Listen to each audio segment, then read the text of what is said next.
100 रोटी वाला ससुराल। सुनो जी, मुझे तो शीतल की बड़ी फिक्र रहती है। उसका ध्यान तो बस घर के बाहर दोस्तों के साथ घूमने फिरने में ही रहता है। उसे कुछ बोलो तो एक नहीं सुनती। मैं तो कहती हूँ इसकी जल्दी शादी वादी करवा दो, वरना लड़की हाथ से निकल जाएगी।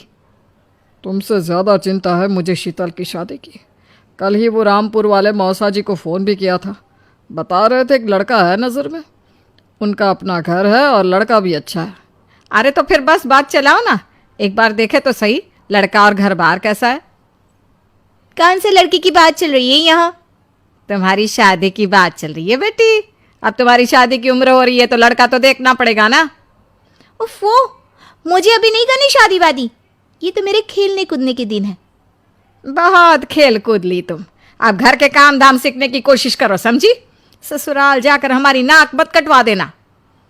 सब्जी काटनी तो आती नहीं इसको, तो नाक ही कटवाएगी। अरे मैं इसे शादी तक अच्छे से सब सिखा दूंगी। आप तो बस उस लड़के से इसकी शादी के बाद चलवाओ। कुछ दिनों बाद कुणाल और उसकी माँ शीतल को देखने घर आते हैं। कुणाल दिखने में बड़ा ही स्मार्ट होता है। शीतल तो उसे देखती ही रह जाती है। देखो जी, हमारी कोई डिमांड तो है नहीं, बस हम चाहते हैं कि लड़की घरेलू हो, घर के सारे कामकाज संभाल ले। अब आपके परिवार में तो बस 3 ही लोग हैं, पर हमारा तो खूब भरा पूरा परिवार है। बाकी हमें लड़की के घूमने फिरने दोस्तों से मिलने से कोई दिक्कत नहीं है। घर का काम करने के बाद जो चाहे सो करे। अरे वाह, ये तो इतने बढ़िया लोग हैं। लड़का भी इतना स्मार्ट है और ऊपर से इन्हें मेरे घूमने फिरने से भी कोई दिक्कत नहीं है। हे भगवान, तूने तो बिना मांगे ही मुझे सब दे दिया। बताओ जी, और क्या चाहिए हमें? हमारी तरफ से तो रिश्ता पक्का है जी। बस फिर तो हंसी खुशी शीतल और कुणाल की शादी हो जाती है। शीतल मन ही मन बड़ी खुश होती है और उसी खुशी के साथ वो अपने ससुराल में कदम रखती है। आओ बहू, तुम्हारा अपने ससुराल में स्वागत है।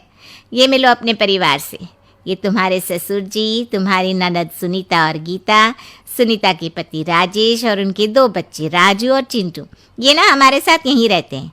ये तुम्हारी दादी सास है और बाकी लोग अभी बाहर गए हुए हैं। इतने सारे लोग, ये सब यहीं रहते हैं इस घर में? अरे अभी तो मेरे देवर देवरानी और उनके 3 बच्चे यहाँ नहीं है। उसके मायके में भी शादी थी ना, तो बस वहीं गई है। कल तक आ जाएंगे। हे भगवान, ये घर है या धर्मशाला? ये सब एक साथ इस घर में कैसे रहते हैं? मुझे तो पता ही नहीं था इनका इतना बड़ा परिवार है।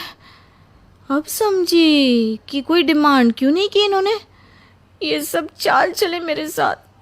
अरे बहू, खड़े खड़े क्या सोच रही हो? चलो अपने कमरे में जाकर आराम करो। जी माँ जी। अगले दिन शीतल का ससुराल में पहला दिन होता है। शीतल रसोई में जाकर सबके लिए खीर बनाने लगती है। तभी उसके ननद सुनीता आती है। अरे वाह भाभी, आज क्या बना रही हो? बस दीदी, आज वो पहली रसोई है ना, तो खीर बना रही थी। अरे भाभी, ये खीर वीर रहने दो। घर में 4 लोगों को शुगर है और कुछ लोग मीठा ही नहीं खाते। आप ना सीधा खाना ही बना दो। क्या फ़र्क पड़ता है, मीठा बने या नमकीन? बस बहू के हाथ की पहली रसोई होनी चाहिए ना। जी दीदी, तो फिर मैं खाना ही बना देती हूँ। आप बता दो खाने में क्या बनेगा?